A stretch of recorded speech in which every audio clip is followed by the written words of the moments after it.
I still remember the exact sentence my daughter-in-law said that night at the dinner table. "Now that your husband is gone, maybe it's time you stop pretending this house is yours." My son didn't argue. He just looked down at his plate and kept eating like the words hadn't just sliced through 32 years of my life. I sat there quietly, hands folded in my lap, listening to the soft hum of the refrigerator and the clink of silverware against china, and in that moment I realized something I had never imagined possible. I had just become a stranger in the home where I raised my only child. I'm glad you're here listening to my story, because sometimes the truth about family doesn't reveal itself all at once. Sometimes it shows up in quiet moments, in small looks and careless words that slowly reshape everything you thought you understood. My name is Margaret Caldwell. I'm 71 years old, and until 3 weeks ago I believed my life had been simple, honest, and secure. My husband Thomas and I built this house together when we were in our late 30s. Back then it sat at the edge of a quiet neighborhood outside Columbus, Ohio, surrounded by open fields and maple trees that turned a deep red every fall. Thomas liked to joke that he didn't just build houses for a living, he built the one he planned to grow old in with me. Over the decades the neighborhood filled with families, kids riding bicycles down the sidewalks, barbecues on summer evenings, and Christmas lights glowing along every roofline in December. Our son Daniel grew up in the bedroom at the end of the hall, the one with the window that looked out toward the old oak tree in the backyard. I can still picture him at 6 years old, pressing his nose to that glass every winter morning to see if it had snowed overnight. Those memories used to make this house feel warm. Safe. But lately the rooms feel larger than they used to, as if the walls themselves have stepped back and left me alone in the middle of everything.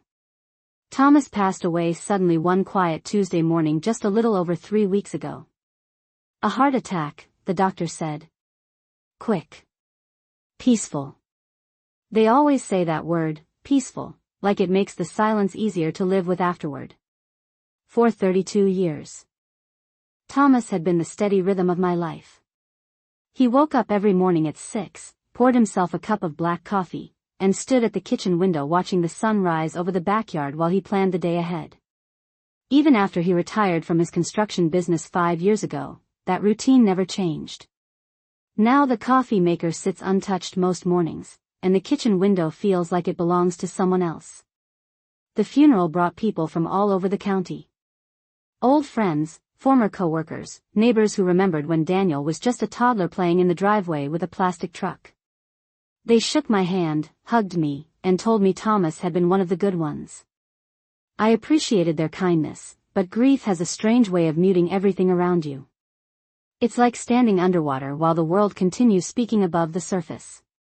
When the service ended and the last car pulled away from the cemetery, the quiet that followed felt heavier than anything I had experienced before. Daniel and his wife Lauren stayed with me that week after the funeral. At first I thought it was kindness. Daniel is 43 now, tall like his father, with the same calm voice that used to comfort me when he called just to check in on Sunday evenings. Lauren has been part of our family for nearly 15 years. She's always been polished and organized, the type of woman who keeps a color-coded calendar and never forgets an appointment. When Daniel first introduced her to us, I told Thomas she seemed ambitious. He smiled and said ambition wasn't a bad thing. Maybe he was right. But ambition can also carry a sharp edge when it isn't balanced with kindness. The first few days after the funeral passed quietly. Lauren handled phone calls from relatives. Daniel helped sort through some of Thomas's paperwork in the study. I moved slowly through the house, touching familiar objects like they might still hold traces of the life we had shared. Thomas's reading glasses were still sitting on the nightstand where he left them the night before he died. His work boots were by the back door, dusted with the faint smell of sawdust from the last small project he'd insisted on finishing in the garage. I kept expecting to hear his footsteps in the hallway. But grief has a way of revealing things that were always there, just hidden beneath routine and trust. On the 7th evening after the funeral we sat down for dinner in the dining room. The same long mahogany table Thomas bought 20 years ago still stretched across the center of the room. I had cooked a simple meal, roast chicken, mashed potatoes, green beans, because preparing dinner had always been my way of keeping life steady when everything else felt uncertain. Lauren was quiet at first, pushing her fork through the potatoes without looking up. Daniel sat beside her, shoulders slightly hunched, like he was trying to avoid the conversation that hadn't started yet. Finally Lauren set down her fork and looked directly at me. Her expression was calm, almost businesslike, the way someone looks when they've rehearsed what they're about to say. That was when she spoke the sentence I will never forget. "Now that Thomas is gone," she said carefully, "Daniel and I think it's time we talk about what happens with this house." For a moment I didn't respond. The air in the room felt strangely thin, as if someone had opened a window in the middle of winter. I turned to Daniel, expecting him to smile and reassure me that Lauren was just thinking out loud, but he kept his eyes on his plate. And that was the moment when something inside me quietly shifted, because the silence from my own son told me far more than any argument ever could. Daniel did not answer right away. He kept his head slightly lowered, moving a piece of chicken across his plate with the tip of his fork like a man who wished he could disappear into the tablecloth. Lauren, on the other hand, held my gaze steadily. The quiet confidence in her posture made it clear that this conversation had been planned long before we sat down for dinner that night. I folded my hands together on the table, the same way Thomas always did when he sensed a difficult discussion approaching. The dining room felt strangely unfamiliar even though I had spent decades walking across the same wooden floor. "What exactly do you mean by what happens with the house?" I asked gently. Lauren leaned back in her chair as if she had been waiting for that question. "Margaret, you have been through a lot these past few weeks. Losing Thomas must feel overwhelming. Daniel and I have been thinking about what would be best for you moving forward." Her voice was soft, almost sympathetic, but something underneath the tone felt carefully measured. I noticed the way she placed her hand lightly on Daniel's arm, as though reminding him to stay quiet while she continued. "This house is very large," she said. "Nearly 3,400 square feet. It must be difficult to manage on your own." I glanced around the room slowly. The chandelier above the table had been hanging there since Thomas installed it himself one Sunday afternoon almost 20 years ago. The light from it reflected off the polished wood surface, catching the faint scratches left behind by decades of family dinners, birthday cakes, and holiday gatherings. "I have managed it for a long time," I replied calmly. "Thomas and I took care of this place together for more than 3 decades. Lauren smiled politely, the kind of smile people use when they are about to disagree with you without raising their voice. "That is true," she said. "But things change. And Daniel and I believe you should start thinking about a more comfortable arrangement." Daniel shifted in his chair then, clearing his throat quietly, but he still did not look at me. My son had once been the boy who ran through this house with grass stains on his knees and questions about the world spilling out of his mouth faster than I could answer them. Seeing him sit there now, silent beside his wife, felt like watching a familiar photograph slowly fade in the sunlight. "What kind of arrangement?" I asked. Lauren placed both hands neatly on the table, fingers interlaced like someone presenting a well-organized proposal. "There are several excellent senior communities not far from here," she explained. "Beautiful places with activities, dining services, and medical staff available if you ever need assistance. Daniel and I visited one last year for a work project. It is only about 12 miles from here." The words hung in the air for a moment before their meaning settled into place. "You are suggesting I move out," I said quietly. Lauren tilted her head slightly. "We are suggesting you consider a place that might suit your stage of life better." I turned to Daniel again. "Daniel, do you feel the same way?" For the first time that evening. He lifted his eyes. The expression in them was not anger or resentment. It was something far more difficult to understand. It looked like hesitation mixed with a kind of tired acceptance. "Mom," he said slowly, "Lauren and I have talked about it a lot. This house is just too much for one person. The property taxes alone are nearly $9,000 a year now." I felt a small tightening in my chest, though I kept my voice steady. "Your father and I always managed the taxes." "That was when both of you were here," Daniel replied. "Things are different now." Lauren nodded gently beside him. "Exactly. And Daniel and I are also thinking about expanding our family. If we had more space, this house would be perfect for raising children. There it was. The real center of the conversation. I looked down at the table for a moment, tracing the faint grain patterns in the wood with my eyes. The same table where Daniel had once built elaborate towers out of mashed potatoes while Thomas laughed and pretended not to notice. So you believe the solution is for me to leave the home Thomas and I built so that you can move into it, I said quietly. Lauren's expression did not change. Margaret, please try to see this practically. The house technically belonged to Thomas. Now that he has passed, Daniel is the logical person to take responsibility for it. Responsibility. The word echoed softly in my mind. I noticed Daniel shift again, as if the conversation had become heavier than he expected. Mom, we are not trying to rush you, he added quickly. We just think it would be better to start planning early. I looked from my son to the woman sitting beside him, then back again. The strange thing was that I did not feel anger in that moment. What I felt instead was a quiet realization slowly taking shape inside me. When Thomas was alive, he handled most of the financial details in our life. Bank accounts, investments, property documents. I trusted him completely, and he often said that one day he would explain everything carefully so that I would understand every part of it. But life has a way of moving faster than those conversations. Now, as Lauren spoke confidently about what should happen next, I realized something important. Neither of them had asked a single question about what Thomas might have arranged before he died. They were already assuming the answer. I lifted my glass of water and took a small sip, letting the silence stretch just long enough for both of them to notice it. Then I placed the glass back on the table and looked at my son again. Daniel, I said softly, your father was a very careful man. Tomorrow morning I think I will take a trip to the bank and see exactly how careful he was. The house was quiet the next morning in a way that felt almost unfamiliar. Daniel and Lauren had left early, saying they needed to return to their place across town to handle work calls and a few errands. Their departure felt less like a visit ending and more like a pause in a conversation that had not truly finished. I stood in the kitchen for a long moment after they left, holding a warm coffee mug in both hands while sunlight slowly spread across the countertop. Thomas had always loved quiet mornings like this.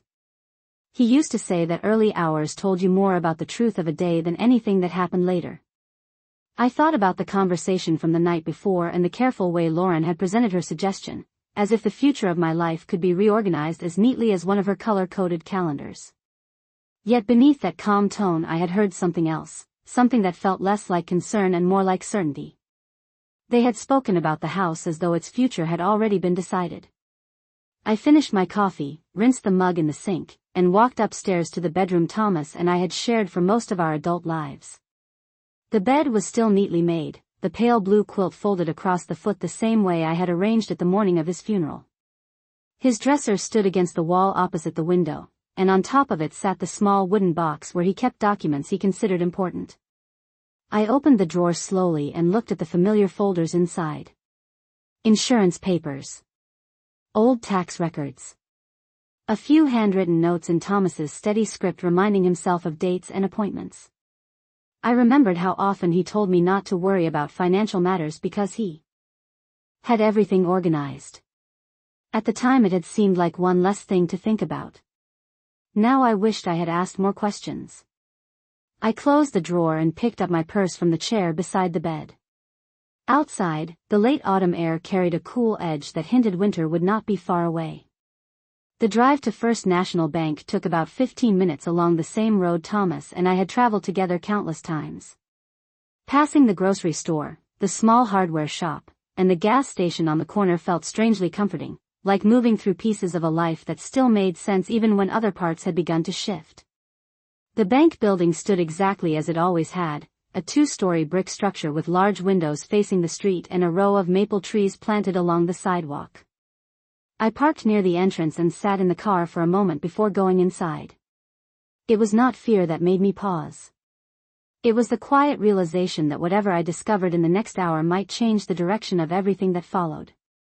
Inside, the bank smelled faintly of polished wood and fresh paper. A young teller greeted me with a polite smile, then directed me to the office of Helen Patterson, the branch manager who had known Thomas for many years.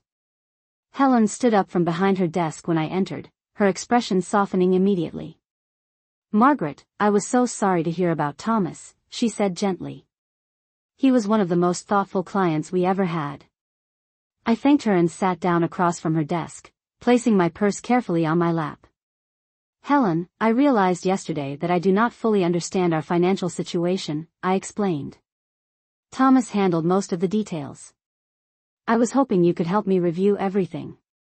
Helen nodded with quiet understanding and turned to her computer, her fingers moving quickly across the keyboard.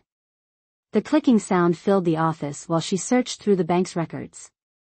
After a few seconds her eyebrows lifted slightly in what looked like mild surprise. "Margaret," she said slowly, "when was the last time you reviewed all of the accounts connected to your name?" I hesitated. "Honestly, I do not believe I ever have." She printed several pages and laid them gently on the desk between us. "Thomas was extremely thorough," she explained. "There is your joint checking account, of course. But there are also additional accounts here that appear to be under your name as the primary holder." I leaned forward, studying the numbers printed on the pages. One savings account contained far more money than I had expected. Another line listed something labeled a trust account that had been opened several years earlier. "I do not remember setting up these accounts," I said quietly. Helen opened a file folder and turned it toward me so that I could see the signature lines on the documents inside. "The paperwork shows your authorization," she said gently. "Thomas likely had you sign the forms when you both visited the bank for routine updates." I recognized my own handwriting on the signature lines, but I did not remember the details of what those papers had contained. Helen continued scrolling through the information on her screen. "There are also periodic transfers into the trust account from a business account connected to Thomas's former construction company," she added. My mind moved back to the conversation at dinner the night before, to the certainty in Lauren's voice when she spoke about the future of the house. Daniel and Lauren had believed they understood exactly how things were arranged. Yet sitting there in that quiet office, looking at documents I had never fully examined before, I began to sense that Thomas had been planning much further ahead than anyone realized. I lifted my eyes from the papers and met Helen's gaze across the desk. "Could you explain exactly what this trust account means?" I asked softly. Helen folded her hands together and offered a small, thoughtful smile. "Margaret," she said, "it means your husband made very certain that you would always have more control over your future than anyone might assume." Helen let the silence settle gently in the small office after her last sentence, as though she understood that the information needed a moment to reach me fully. I looked again at the printed statements on the desk, noticing the careful structure of the accounts. Thomas had always been a methodical man. When he built something, whether it was a house frame or a simple wooden shelf in the garage, every measurement was deliberate and every joint fit exactly where it belonged. Seeing these documents now felt like discovering another structure he had quietly built, one I had not even realized existed. "I do not think I fully understand," I said slowly, keeping my voice calm. Helen nodded, sliding one of the papers closer so I could see the details more clearly. "This trust account was established about 8 years ago," she explained. "According to the documentation, Thomas created it specifically to protect your long-term financial security. The funds inside it cannot be accessed by anyone except you while you are living." I traced a finger along the line that showed the balance, the number large enough that I needed a second to absorb it. Thomas had never spoken directly about this. Instead, he had always reassured me in simple ways, saying things like, "Do not worry, everything is arranged." At the time I believed he meant ordinary savings and retirement accounts. Now I realized he had been thinking far beyond that. Helen continued reviewing the documents on her screen. "There is something else you should see," she said. She opened another file and turned the monitor slightly so I could read the information displayed. The document listed the legal structure connected to the house itself. I felt my shoulders straighten a little as I read the lines more carefully. The property title was not written in the simple way I had assumed. Instead, it had been placed inside the same trust structure years earlier. "Does this mean the house belongs to the trust?" I asked quietly. Helen gave a small confirming nod. "Yes. And since you are the primary trustee and beneficiary, you have complete authority over it. Any decision involving the property must come directly from you. The words settled into place slowly, like pieces of a puzzle Thomas had arranged long ago. I thought back to the conversation at the dinner table the night before, to the way Lauren had spoken about the future of the house as if the outcome had already been determined. Daniel had seemed uncertain, but he had not disagreed with her. Perhaps neither of them had ever asked Thomas how the property was actually structured.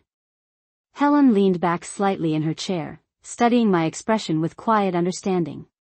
Thomas was very clear about his intentions, she said. He wanted to be sure that no one could pressure you into making decisions before you were ready. Everything was designed so that you would remain in control. I felt a strange mixture of emotions then, not anger or bitterness, but a deep sense of recognition. Thomas had known people well enough to anticipate how circumstances might change after he was gone. He had always been observant in that way. While others spoke quickly, he listened first and made his judgments carefully. I remembered evenings when we sat together on the back porch watching the sunset over the oak tree in our yard. Sometimes he would mention small details about people that I had not noticed at all. At the time I thought he was simply being thoughtful. Now I realized he had been quietly preparing for possibilities that had not yet appeared. Helen gathered the papers into a neat stack and slid them across the desk toward me. You should keep copies of these, she said. And if you would like, I can also connect you with the attorney who helped Thomas create the trust. He will be able to explain every detail in even greater depth. I placed the documents carefully into my purse, feeling the reassuring weight of them as the zipper closed. Outside the office window I could see the maple trees along the sidewalk, their leaves glowing deep orange in the afternoon sunlight. The same street I had driven down countless times with Thomas now looked slightly different, not because the buildings or trees had changed, but because I was beginning to see my situation more clearly. Thank you, Helen, I said sincerely as I stood. I believe Thomas knew exactly what he was doing. Helen smiled warmly. From what I saw over the years, he almost always did. When I stepped back outside into the cool air, the quiet of the afternoon felt lighter than it had earlier that morning. I walked slowly to my car, thinking about the conversation that would likely happen the next time Daniel and Lauren visited the house. They believed the future had already been arranged. They believed the next step would be simple. But Thomas had left something far more powerful than money or property behind. He had left me the freedom to decide what happened next, and as I sat behind the steering wheel and looked down the familiar road toward home, I realized something else as well. The quiet confidence Lauren carried at the dinner table had been built on an assumption. And assumptions have a way of collapsing the moment someone finally looks at the truth. The drive back from the bank felt quieter than the trip there, but it was not the same kind of quiet that had filled the morning. Earlier the silence had carried uncertainty, the uneasy feeling that something important was hidden just beyond my understanding. Now the silence felt steady, like the calm surface of a lake after a storm has already passed. Thomas had always believed that preparation was a form of protection. When he built houses he never rushed the foundation because he knew everything above it depended on what people could not see. Sitting in the car at a red light just 2 blocks from home, I realized he had built a foundation for me as carefully as he built every structure during his career. The house came into view at the end of our street exactly as it always had, framed by the tall oak tree that spread its branches over the front yard. Late autumn sunlight filtered through the leaves, casting long patterns across the driveway. For the first time since the funeral I noticed something surprising. The house did not feel like a place I might lose. It felt like the place Thomas had quietly made sure I would never have to surrender. I parked in the driveway and stepped out slowly, breathing in the cool air. The scent of dry leaves and distant wood smoke reminded me of the evenings when Thomas used to rake the yard while I stood on the porch watching him work. He would pause sometimes, leaning on the rake handle, smiling in that quiet way of his as though he already knew something I did not. I carried my purse inside and placed it carefully on the kitchen counter before removing the documents Helen had given me. The pages looked ordinary enough, simple paper with numbers and legal language printed across them, but the meaning behind them felt far more powerful than their appearance suggested. Thomas had not only protected my financial security.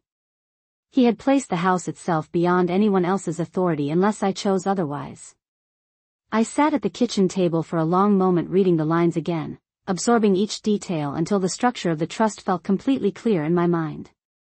When I finally folded the papers and returned them to my purse, the kitchen clock showed nearly 3 in the afternoon.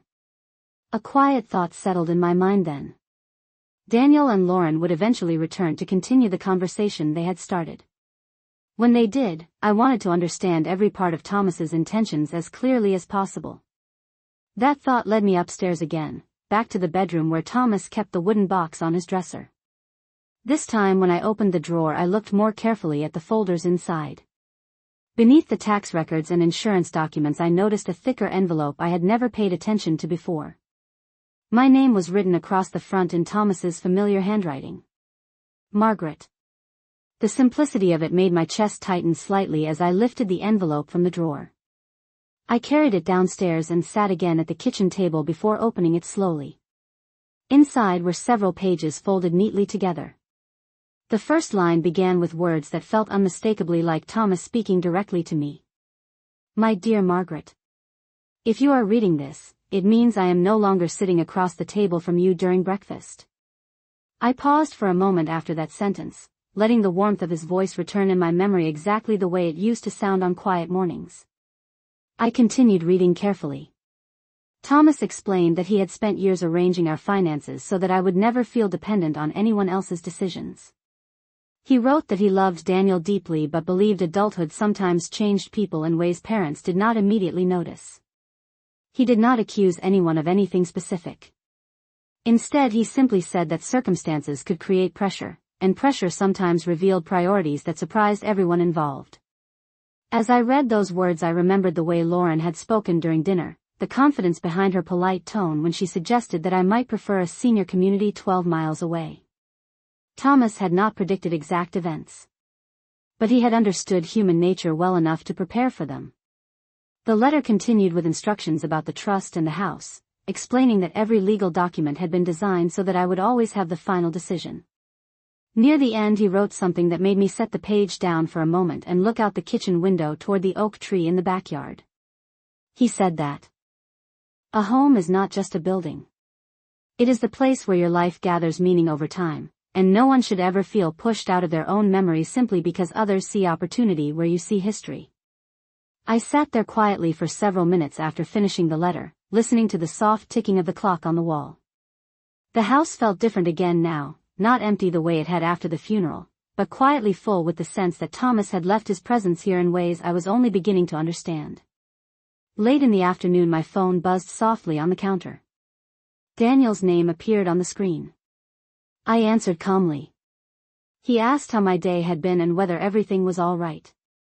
I told him I had visited the bank and reviewed some documents his father had prepared. There was a brief pause on the line after I said that. Then he asked carefully what the document said. I glanced toward the envelope resting on the kitchen table before answering. My voice remained steady, but the words carried a clarity I had not felt the night before. I told him his father had been extremely careful about protecting the house and that I now understood exactly how the arrangements worked. On the other end of the line Daniel was quiet again, and for the first time since the dinner conversation I sensed uncertainty in his silence. I ended the call politely after a few moments and placed the phone back on the counter. Outside the sun was beginning to sink lower behind the trees, casting long golden light across the yard. As I stood there watching the shadows stretch across the grass, I realized something important had shifted inside me. The conversation Daniel and Lauren planned to continue was no longer about what might happen to this house. It was about what I would decide to allow. The house grew very quiet again after I ended the call with Daniel. Evening light stretched across the kitchen floor, turning the wooden boards a soft shade of gold as the sun lowered behind the trees. I remained standing by the counter for a few minutes, listening to the gentle ticking of the clock and the distant sound of a car passing somewhere down the street. The quiet no longer felt empty. It felt steady. Almost protective, like the house itself had been waiting patiently for me to understand what Thomas had prepared all those years ago. I walked slowly back to the kitchen table where his letter still rested beside the envelope. The paper carried the faint scent of the cedar drawer where it had been stored, and as I read the final paragraphs again I could almost hear the calm tone he used whenever he explained something important. Thomas had never been dramatic or loud. He believed that the strongest decisions were usually made quietly, after careful thought. In the letter he had written that life after loss often reveals truths that remain hidden during easier times. People behave differently when circumstances shift, and those differences can show you exactly where you stand in their priorities. I folded the pages carefully and returned them to the envelope before placing it back inside my purse. Outside the kitchen window the sky had begun to turn the pale lavender color that appears just before sunset disappears completely. The oak tree in the backyard stood still in the cool evening air, its branches casting long shadows across the grass. I remembered the first summer after Daniel was born, when Thomas planted that tree himself with a small shovel and a lot of patience. He said one day it would grow tall enough to shade the entire yard. At the time it looked so small that I laughed and told him it would take forever. But Thomas always believed in things that required time. My thoughts returned to the phone call with Daniel. His voice had sounded different after I mentioned the documents at the bank. Not angry, not confrontational, but uncertain in a way I had not heard from him in years. For most of Daniel's life he had carried a quiet confidence that came from believing he understood the direction things would take. Yet now I sensed that certainty shifting. I suspected Lauren would ask him many questions after our conversation ended. She was the type of person who liked clear plans and predictable outcomes, and the idea that Thomas had arranged something they did not expect would likely trouble her more than she would admit. I poured myself a glass of water and carried it into the living room, where the wide front window overlooked the street. The neighborhood looked peaceful as always. A couple across the road walked their dog slowly along the sidewalk, and somewhere nearby a child laughed before being called inside for dinner. These ordinary sounds reminded me how many years of life had unfolded in this house. Birthday parties, holiday dinners, quiet evenings reading beside Thomas while the television murmured softly in the background. It had never been just a building. It was the place where our entire history had settled piece by piece over decades. Later that evening I prepared a simple dinner for myself and ate at the kitchen table while the house settled into its nighttime stillness. I noticed something unexpected during that meal. The anxious heaviness that had followed Thomas's passing had begun to ease slightly, replaced by a calmer awareness of what lay ahead. I was not facing uncertainty anymore. I was facing choices, and those choices belonged entirely to me. Around 8 o'clock the phone rang again. This time Lauren's name appeared on the screen. I answered politely and heard her measured voice greet me with the same careful tone she used during dinner 2 nights earlier. She asked how I was feeling and whether the bank visit had been helpful. I told her that it had clarified many things about the arrangements Thomas had made. There was a brief pause before she responded. Then she asked what those arrangements meant for the future of the house. Her question was direct, though her voice remained polite. I walked slowly toward the living room window as I answered, looking out at the quiet street while choosing my words carefully. I explained that the house was legally protected within a trust that Thomas created years earlier, and that the structure of that trust placed all authority for decisions about the property with me. The silence that followed on the other end of the call lasted longer this time. When Lauren finally spoke again, the smooth certainty that had colored her voice during the dinner conversation was no longer quite as steady. She said she had not realized the house was arranged that way. I told her that neither had I until earlier that afternoon. Another pause followed, softer this time, as though she were considering the information from several angles at once. Eventually she said that Daniel and she would like to come by tomorrow evening to talk in person. I told her that would be fine. After the call ended I remained standing by the window, watching as the last of the daylight faded behind the houses across the street. The quiet darkness that followed did not feel intimidating. Instead it carried a quiet sense of balance, the kind that appears when confusion begins to clear. Somewhere deep inside I knew the conversation tomorrow would be important, not because it would determine the fate of the house, but because it would reveal something much more personal. It would show me exactly how my son and his wife truly saw the place that had been my home for more than 3 decades, and more importantly, how they saw the woman who still lived inside it. The next morning arrived slowly, wrapped in a pale gray sky that hung quietly over the neighborhood like a blanket waiting for the sun to push through.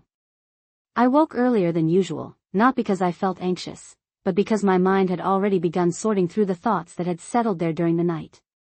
The conversation with Daniel and Lauren would happen that evening, and I wanted to meet it with the same calm clarity Thomas had always shown when life placed something difficult in front of him. I made breakfast the way we used to on quiet Saturdays, 2 slices of toast, a cup of coffee, and the habit of sitting by the kitchen window while the day began outside. The backyard looked peaceful beneath the tall oak tree, its leaves now scattered across the grass like small pieces of copper under the soft morning light. For a moment I imagined Thomas standing there with a rake in his hands, pausing to look toward the house the way he always did when he caught me watching from the window. That memory no longer carried the sharp edge of grief it once had. Instead it felt steady, like a reminder that he had never truly left me without preparation. After breakfast I moved slowly through the house, straightening a few things that did not really need to be straightened and wiping the kitchen counter that was already clean. These small tasks helped settle my thoughts. The house itself seemed to hold the rhythm of decades inside its walls, every room echoing with quiet traces of the life Thomas and I built together. The living room where Daniel once practiced reading aloud from his schoolbooks. The hallway where Thomas measured Daniel's height against the door frame every year on his birthday. The kitchen where we hosted countless holiday dinners while neighbors and relatives filled the rooms with laughter.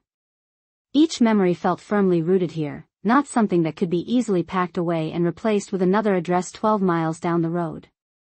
Around noon I stepped outside and walked slowly along the edge of the yard, letting the cool air settle my thoughts even further. The neighborhood looked exactly as it had for years, quiet streets, familiar houses, and the same mail truck rolling slowly from mailbox to mailbox along the block. A few neighbors waved as they passed, offering the gentle sympathy people often show after a loss.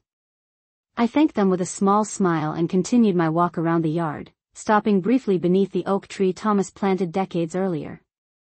Its trunk had grown wide and strong over the years, the kind of growth that only happens when something is given enough time and patience to develop properly.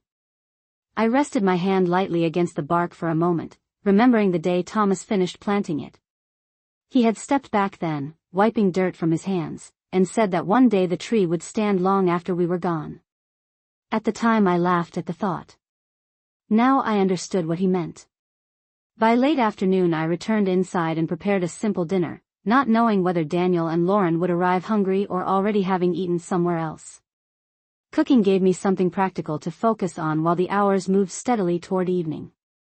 The sun had already begun to lower behind the houses across the street when I heard the sound of a car pulling into the driveway. I looked through the living room window and saw Daniel's dark sedan come to a stop beside the garage. For a brief moment I watched them sit inside the car before stepping out.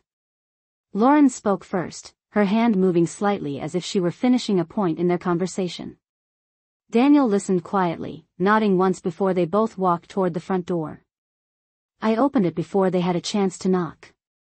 Lauren greeted me with the same composed smile she always wore, though her eyes carried a hint of tension that had not been there during dinner 2 nights earlier. Daniel looked tired, the way people do when their thoughts have been working harder than usual. We moved into the living room and sat down, the same arrangement we had used many times during ordinary visits. But the atmosphere felt different now, quieter and more careful. Lauren spoke first after a moment. She said they had thought a lot about our phone conversation and wanted to understand exactly what the bank documents meant. Her tone remained polite, but I noticed she watched my face closely while I answered. I explained again what Helen had shown me, that the house and several financial accounts were placed inside a trust Thomas created years earlier. I also explained that the trust gave me full authority over any decisions involving the property. Daniel leaned forward slightly when I finished speaking, his hands resting together between his knees. For the first time since the conversation began he looked directly at me with the same open expression he used to have when he was younger. He asked quietly whether that meant the house could not be sold or transferred without my decision. I told him that was exactly what it meant. The room fell silent for several seconds after that. Lauren's calm expression remained in place, but the careful certainty behind it had shifted into something more thoughtful. She glanced briefly toward Daniel before returning her attention to me. When she finally spoke again, her voice carried a different tone, one that seemed to acknowledge a reality she had not expected. She said she understood that the situation was more complicated than they first believed. I listened without interrupting, feeling the quiet confidence Thomas had once described settling inside me. For the first time since the dinner conversation began days earlier, the direction of the discussion no longer rested on their assumptions. It rested on the simple truth that this home, the place where decades of our family's life had unfolded, remained exactly where Thomas intended it to remain. Under my care, and under my decision alone. Lauren remained quiet for several seconds after my explanation, her hands resting neatly together in her lap while she studied the room as if seeing it differently for the first time. The living room had always been one of the warmest spaces in the house, with its tall windows facing the street and the old stone fireplace Thomas built himself during a long summer renovation 15 years earlier. That fireplace had witnessed countless evenings when Daniel sat on the floor assembling toy cars while Thomas read the newspaper and I prepared tea in the kitchen. Now the same room held a different kind of conversation, one that carried the weight of decisions rather than memories. Daniel leaned back slightly in his chair and exhaled slowly, his eyes moving around the room before settling on the oak-framed photograph above the fireplace. It was a picture taken nearly 20 years ago during a family camping trip in northern Michigan. In the photograph, Daniel stood between Thomas and me beside a lake, smiling the wide, unguarded smile he used to wear before adulthood layered responsibilities across his face. "Dad never mentioned any of this," Daniel said quietly after a moment. His voice did not carry accusation. It sounded more like someone realizing a story he thought he knew had an extra chapter hidden at the end. I nodded gently. "Your father believed some preparations did not need to be discussed unless they became necessary," I replied. Lauren shifted slightly then, straightening her posture the way people do when they are reorganizing their thoughts. "Margaret, I hope you understand that Daniel and I were only trying to think ahead," she said carefully. "When we talked about the house the other night, we were imagining what might make things easier for everyone in the long term." Her words were measured and polite, but the confident certainty that once carried them had softened. I studied her expression for a moment, noticing the difference between her tone now and the tone she used during that dinner conversation 2 nights earlier. At that time she had spoken as if the direction of events was already decided. Now her voice carried the careful respect people use when they realize they are no longer leading the discussion. Daniel rested his elbows lightly on his knees and looked at me again. "Mom, does the trust say anything about what happens later? I mean many years from now?" I appreciated the honesty in his question. He was not pretending the future did not matter. He simply wanted to understand how the plans his father created might unfold over time. I told him that Thomas had arranged everything so that the house would remain under my authority for the rest of my life. After that, the trust could transfer the property according to instructions written inside the documents. Daniel listened closely while I spoke, nodding slowly as if piecing together the logic behind his father's decisions. Lauren glanced toward him again, and I sensed a silent exchange of thoughts passing between them. It was not hostility or conflict. It was the quiet recalculation that happens when people discover their expectations do not match reality. The room settled into a thoughtful silence for several moments before Lauren spoke again. This time her voice sounded less like someone presenting a plan and more like someone asking a sincere question. She asked whether I had already decided what I wanted to do about the house moving forward. I stood from my chair then and walked slowly toward the front window, looking out at the familiar street where autumn leaves drifted lightly across the pavement. The neighborhood lights had begun to glow softly as evening settled over the block. For decades this view had greeted me every morning and evening, the steady rhythm of ordinary life unfolding outside the place Thomas and I called home.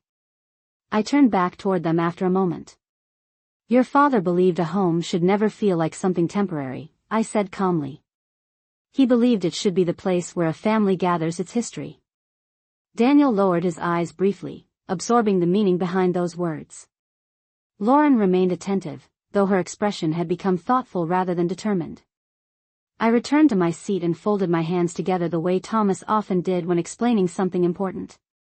"I have spent 32 years building a life inside these walls," I continued. "Every room carries part of that life with it.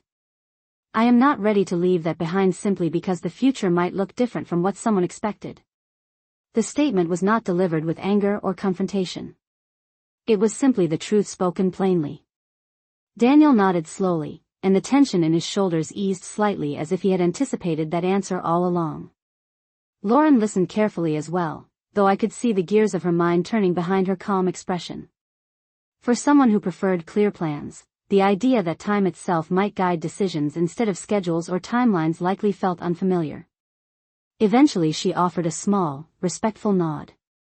She said she could understand why I would want to remain here after so many years. The conversation continued for a while longer, but the tone had changed completely from the night of the dinner table discussion. No one spoke about senior communities or quick arrangements anymore. Instead, we talked quietly about practical matters like maintaining the property, the changing seasons, and how often Daniel might visit to help with larger tasks around the yard. By the time they stood to leave, the tension that once filled the room had dissolved into something more balanced. As I walked them to the door, Daniel paused on the porch and looked back at the house with an expression that reminded me of the boy he used to be.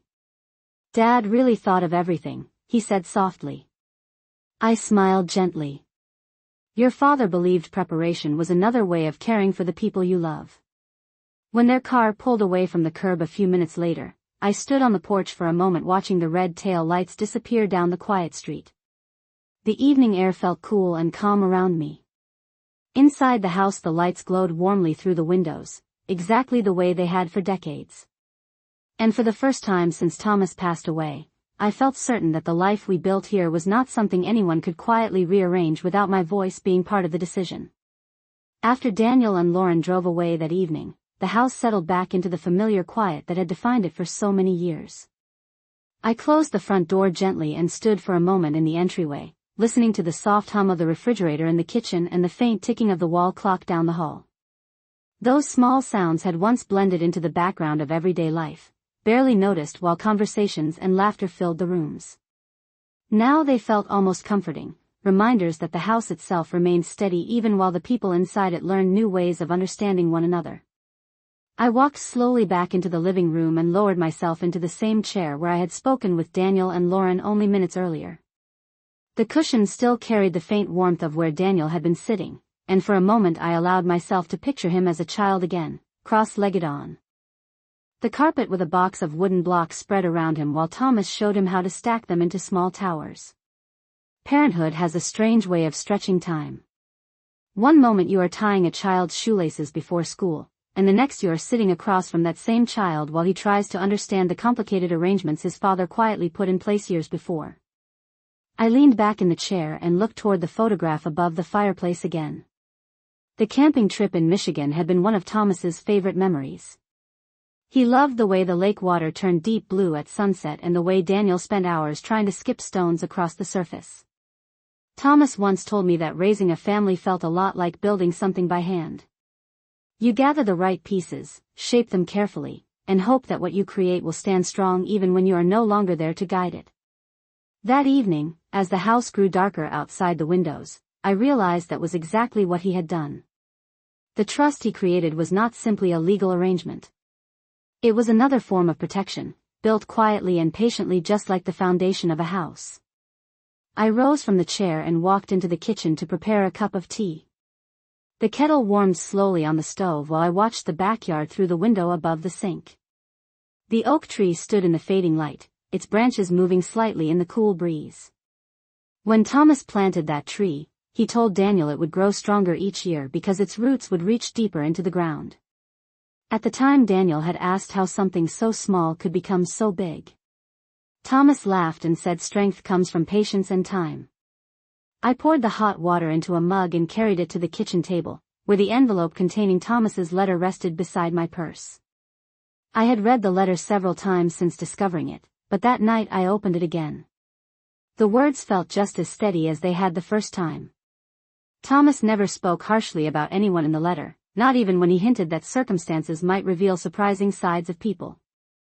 Instead, he simply reminded me that understanding someone clearly often requires patience. Reading those lines again made me think about Daniel more carefully. My son had not spoken cruelly during the conversation earlier. He had listened, asked questions, and tried to understand the situation as it unfolded. Lauren, on the other hand, approached life differently. She liked structure, efficiency, and plans that moved forward without delay. Neither of those traits were wrong, but they could lead people to assume outcomes before every piece of information was known. By the time I finished my tea, the house had grown quiet enough that I could hear the faint chirp of crickets outside the back door. I turned off the kitchen lights and walked slowly through the hallway toward the bedroom Thomas and I had shared for so many years. The room felt calmer now than it had in the first days after his passing. I changed into my night clothes and paused by the window for a moment before turning off the lamp. The moon had risen above the rooftops across the street, casting pale silver light across the neighborhood. Somewhere down the block a porch light clicked off, followed by the distant sound of a car door closing. Ordinary life continued all around me, steady and predictable in its quiet rhythm. The next morning arrived with clear sunlight shining through the curtains, and I woke with the same calm sense of clarity that had begun the day before. Over breakfast I thought about the conversation that would likely continue in the weeks ahead. Daniel would probably want to learn more about the trust his father created. Lauren would likely review every detail carefully once she understood how firmly the arrangements were written. None of that worried me. Thomas had designed everything with patience, and patience allowed people time to adjust to truths they had not expected. Later that afternoon Daniel called again, his voice sounding more relaxed than it had the previous evening. He said he had been thinking about our conversation and wanted to help with a few things around the house during the weekend, maybe trimming branches from the oak tree or checking the gutters before winter arrived. I told him that would be nice and thanked him for offering. When the call ended I stepped outside into the sunlight and walked slowly across the yard toward the oak tree. The ground beneath it was scattered with fallen leaves that rustled softly under my shoes. I looked up at the branches stretching across the sky and felt a quiet appreciation for the man who planted it all those years ago. Thomas had understood something that I was only beginning to see clearly now. A home is not protected only by walls and paperwork. It is protected by the strength of the person who understands its value. And as I stood there beneath the wide canopy of the tree he planted with his own hands, I realized that strength had quietly become my responsibility now.